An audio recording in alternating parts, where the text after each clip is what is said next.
Week 2 of the artist way. I have been forgetting to document my artist way journey. I'm so sorry, but I did week 1 and I have slightly been feeling more confident as an artist. Do you like this, by the way? I got this for my husband for free. I definitely feel slightly more confident. Like, I feel like every week I'm getting like 5% more confident with my inner baby artist and my inner creativity. And this week, for week 2, I have to read my affirmations every day and read the rules for creativity every day. Yeah, I'm really excited as to where this next 12 weeks, well, I guess 10 now, is going to lead me. I have managed to do my daily pages every single day, which is amazing because on a Sunday I don't normally get the time to do anything in the morning, but I've been making an effort to do it. And on Wednesdays, when I take care of my baby nephew, I usually just wake up and go straight to him, but I did not, and I've been waking up early, making time for myself. I don't know if I've come to like any other revelations other than the fact that I simply just need to have more audacity, whether it's good or perfect or not. I just need to gaslight myself. Having the audacity and being confident about what I can create and who I am as a person. I've really been getting in touch with myself this year. I think is scary because obviously I wouldn't be on this journey if I knew myself more. You know what I mean? Like, I'm on this journey, as corny and as tacky as it sounds, to, I guess, find myself and who I am as a creative. I am excited. I'm nourishing my baby artist. I'm going to take myself out on a date. It's supposed to be just between you and your baby artist, but I guess I'll tell you because I'm not going to post this before I even take myself out. But today I'm going to stay inside. I'm going to watch the Never Say Never movie by Justin Bieber, and I'm probably going to whip out my paints and paint something. Even though I'm not a painter, I'm trying to nurture baby artist. In my core, I really want to be a musician and a singer, a Broadway star, a pop star, whatever. That's what baby me wants to be. And I feel like I could totally do it. I just need the audacity to move forward and actually do it. I'm going to show you what I painted yesterday during my date with myself. I painted this picture that I stole off Pinterest. I'm actually quite proud of it. I think it dried really well. I've also found that I really enjoy painting nature. I'm not a good painter, I just enjoy painting. Love. Oh, I didn't even know that was there. And he's a grass type. Oh, another one. This one's pretty good actually. I ripped off the paint. I mean, not the paint. I ripped off the tape so it looks nice and seamless on the edges. Yeah, I did the same with this one yesterday. I don't know how to do it without ripping off the paper, but whatever. This was fun. I am definitely taking baby artist out to do this again. I loved this so much. Quite impressed with myself, with my baby self. And yeah, anyway, so I will read to you what I have highlighted.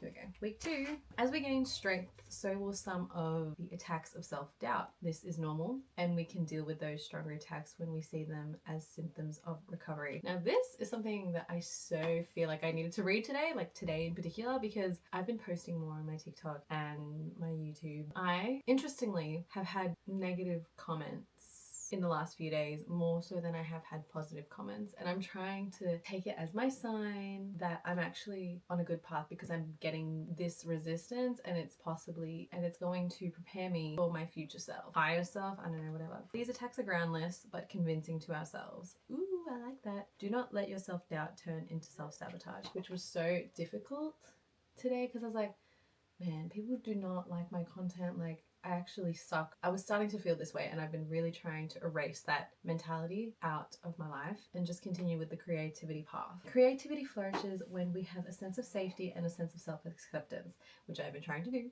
I've seriously been trying to accept myself. Your artist, like a small child, is happiest when feeling a sense of security. To know what you prefer instead of humbly saying amen to what the world tells you you ought to prefer is to have kept your soul alive. Do not expect your blocked friends to applaud your recovery. Blocked friends may find your recovery disturbing. You cannot afford their well-meaning doubts right now. Their doubts will reactivate your own. Blocked creators are easily manipulated by guilt. It is very important to understand that the time given to your morning pages is time between you and God. Be careful to safeguard your newly recovering artist. As block creatives, we focus not on our responsibilities to ourselves, but on our responsibilities to others. We tend to think such behavior makes us good people. It doesn't. It makes us frustrated people. Amen.